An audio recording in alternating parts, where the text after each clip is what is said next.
Welcome to a Business Growth Mindset podcast. I'm Kristian Livolsi, and I'm incredibly grateful to be here today and share this episode with you. In today's episode, I'm going to share with you how vulnerability is the key to better business and well-being. Everyone suffers from fear, regret, shame. No one is immune to it, so why hide it? Dr. Brené Brown said, "Only when we are brave enough to explore the darkness will we discover the infinite power of our light." This episode is packed with my personal views and research from leading experts on vulnerability in terms of what it is and how you can show up, enjoy meaningful relationships, experience more support, and build trust. It applies to teenagers, students, corporates, tradies, CEOs, and entrepreneurs, and I know it will help you grow and flourish. To all the business owners and entrepreneurs, the crazy ones, the believers, the doers, the clever makers, the action takers, and everybody else in between, this podcast was designed for you. If this is your very first time listening to my content, make sure you subscribe by clicking the subscribe button and change your notifications alerts so you don't miss future episodes. I am super excited to explore with you what vulnerability is and how you can show up, enjoy meaningful relationships, experience more support, and build trust. Vulnerability comes from the Latin word vulnus, which means wound.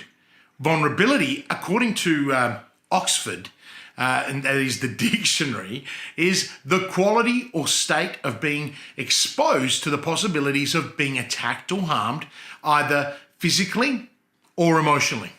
What's important to recognize is that vulnerability is not a sign of weakness, but rather our greatest strength. It's courage in disguise. Dr. Brené Brown says vulnerability is not winning or losing. It's having the courage to show up and be seen when we have no control over the outcome. Vulnerability allows people into our life. It nurtures greater connection, and human connection is something we all desire deeply. It can make you more attractive because it forges authenticity, and guess what? It welcomes feedback. Now, according to Mark Manson, vulnerability is the key to better relationships, but we need to be careful because it's become somewhat of a buzzword in pop culture, and as such can become morphed into something completely different. To me, vulnerability is when you take action on something that you know will make you feel uncomfortable because it exposes you to criticism. Now, you know it's going to challenge people and it's going to stretch relationships. Now, let me give you an example of what I mean. For me, sending a deliberate email campaign to my entire list of connections is exactly that, confronting. Some of you may be wondering why, and others might already be feeling that pain, that pain in the stomach. As I monitor who is unsubscribing, I take a few deep breaths and pause. It shocked me that people would report the content as spam or, in a very limited number of cases, abuse. But then again, people don't surprise me much anymore. As humans, we have a strong dependency to be liked by as many people as possible and as often as possible. It's quite disturbing, really, that our need to belong or need for belonging can have a tremendous impact on our decisions. I've spent a long time working on this, and it's fair to say that I'm continuously becoming more resilient, and with each step I take towards resiliency, the more vulnerable and more courageous I become.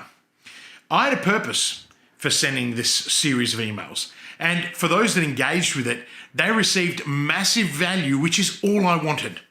I was blessed to receive many emails in reply, and I made sure I responded to each and every one of them. I wanted to make a change that was in line with my purpose. I wanted to see who truly valued engagement and connection on a much deeper level. The digital world has created fake economies, fake connections, and fake friendships. Now, you see, I made a choice to clean out my list so that I would speak, engage, and connect to only those that value my connection. Now, here's the net. What's the real value of having 30,000 connections across all your platforms? This is the question that I asked myself. For me, my outcome was simple. If I ended up with even just one meaningful connection at the end of the campaign, then I would have achieved my purpose. So I washed my email list, which had about 6,122 verified individuals. By the end of the campaign, I lost 12% of my audience, but I had an engagement rate of 27%. Now, by engagement, I mean I had 1,653 emails, and from that, I had 214 one-on-one conversations. My diary was filled with a month worth of Zooms. My ability to be vulnerable allowed my courage to drive me and lead me to a deeper, more meaningful understanding of self, but also I had a deeper connection with my audience. Our stories shape and define us. We should not be afraid to share them, so no matter how much pain it causes us. We need to stand in the arena and be brave. We must deliver our purpose and follow our destiny. Brené Brown says that we should embrace the imperfect in us. You either walk inside your story and own it, or you stand outside your story and hustle for worthiness. I chose getting my ass kicked over comfort any day. Spending my life in the shadow of others is simply unacceptable for me. But I do understand that for most people, they require this level of comfort. Now, I want to be brave with my life, so I challenge myself and those around me. I want to be the very best version of me, and making mistakes is part of that journey. So, how can you let yourself be vulnerable and more courageous? Well, firstly, you need to understand that vulnerability is uncertainty, it's risk, and it's emotional exposure. It's about realizing not all things are black and white or good and bad.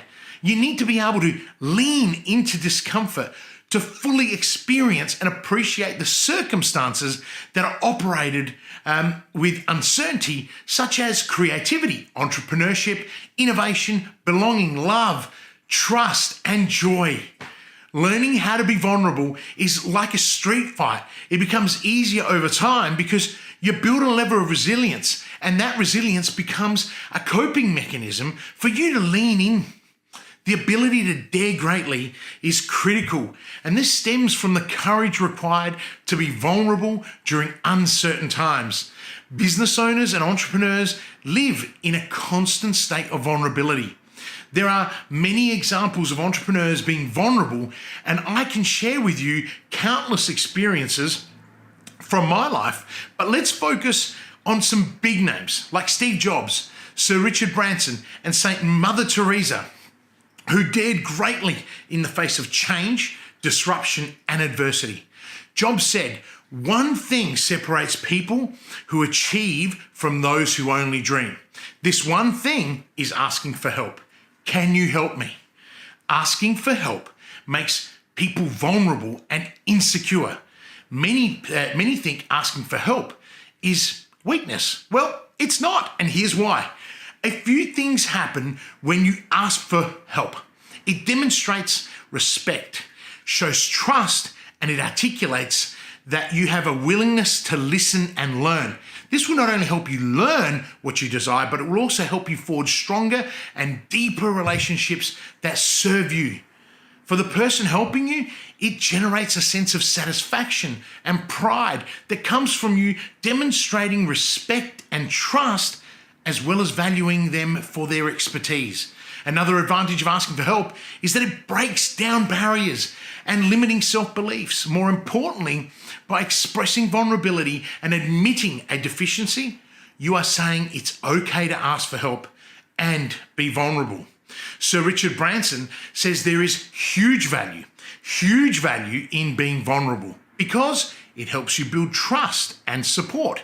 In July 2017, he wrote about why it's okay to be vulnerable. He acknowledges that many people view vulnerability as weakness, yet to him, he sees vulnerability as a great strength because of two compelling reasons.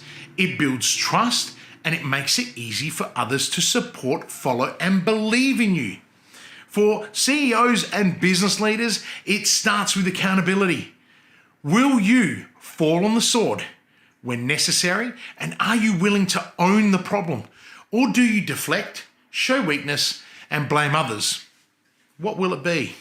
Sir Richard Branson talks about Mandela and Archbishop Tutu, two great leaders who were not afraid of being vulnerable. He says, I saw them cry many times, often had tears in their eyes, and their passion and belief in what they are doing is obvious, and it makes it easy for others to believe in them too.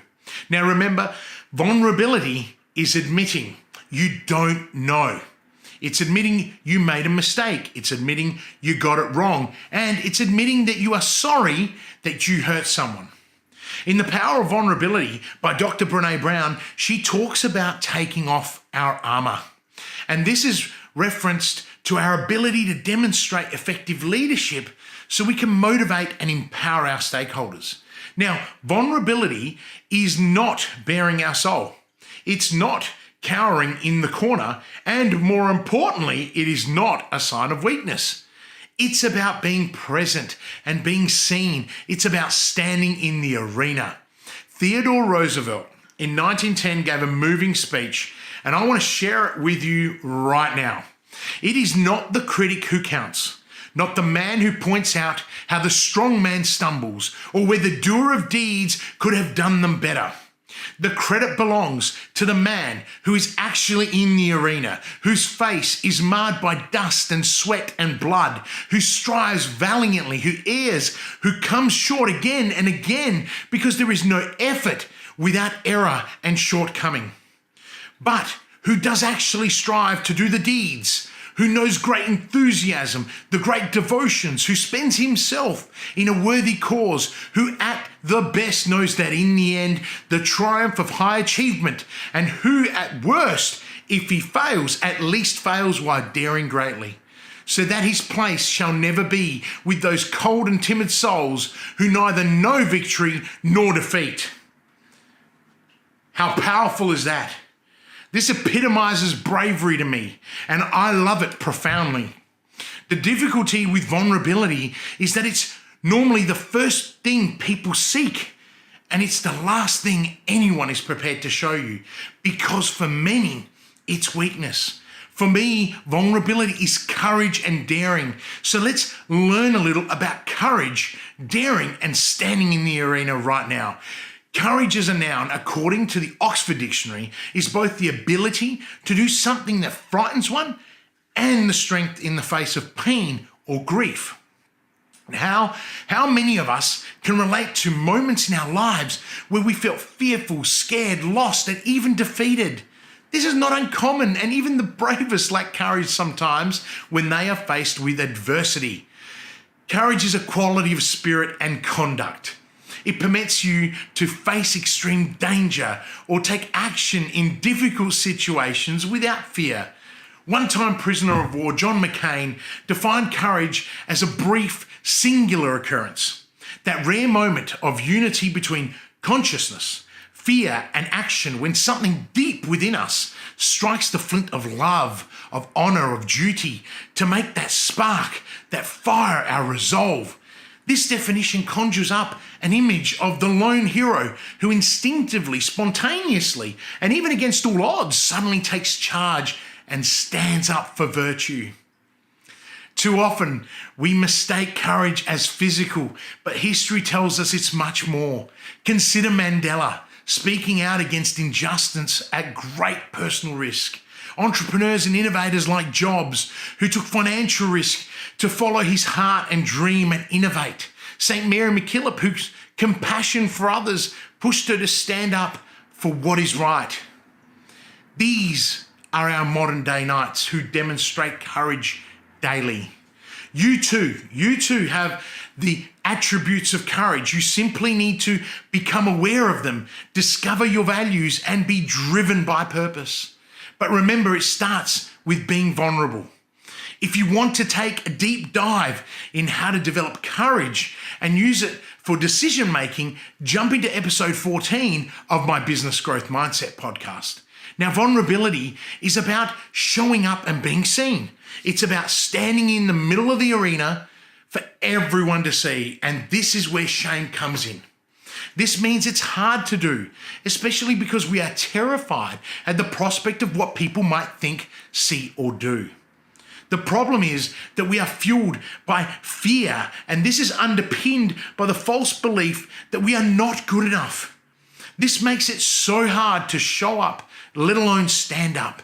Instead, we spend our life hustling and building false perceptions, and this means no one really sees the true us. We lose our authenticity, and worst of all, we lose our identity. Many business owners attach their self-worth to their revenue and the amount of money they earn. And this can be very harmful to their well-being. When shit goes south, it can have catastrophic impacts on their mental health and physical health. What's important to realize is that being vulnerable and courageous are critical in business, and progress is better than perfection. What's important to recognize about perfection is that it's limiting and it holds you back. It hampers achievement because at its core, it's about earning approval, which can lead to failure. Perfection is a detrimental mindset to establish because it reduces our ability to be vulnerable. It impacts our ability to scale and often makes us live in fear. It tricks us to think that we're not quite ready to stand in the arena, in fear that we'll get our ass kicked.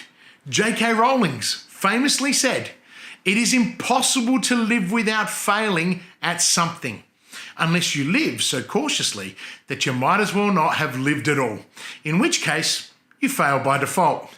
So how do we dare greatly in the unknown and live courageously in the face of adversity and shame? Firstly, you must determine what's keeping you out of the arena. Is it fear? Where is it coming from? What do we want, and why do we want to be more courageous? Secondly, we must determine our armor. That is, how are we currently protecting ourselves from being vulnerable? Are we using perfectionism, cynicism, control, or our intellectuality to hold us back? Showing up is about living and being vulnerable, and being vulnerable is about growing, and importantly, we all have the power to stand up in the arena and be heard. Now, despite the challenges and disruption that we are faced with today, we are blessed with an abundance of opportunity, and by developing vulnerability and courage, you will give yourself the best opportunity to grow and flourish. Now, I have really loved hanging out with you today and sharing my knowledge with you. I hope that you found the information encouraging and can use it in your quest to become more vulnerable, show up, and stand up in the arena. If you love today's episode, please take a minute to rate it and provide a review. This helps others know that the content that I'm sharing is valuable, but also inspires me to share more content with you. Please take care during this time. Be vulnerable and be courageous. And as always, live with purpose.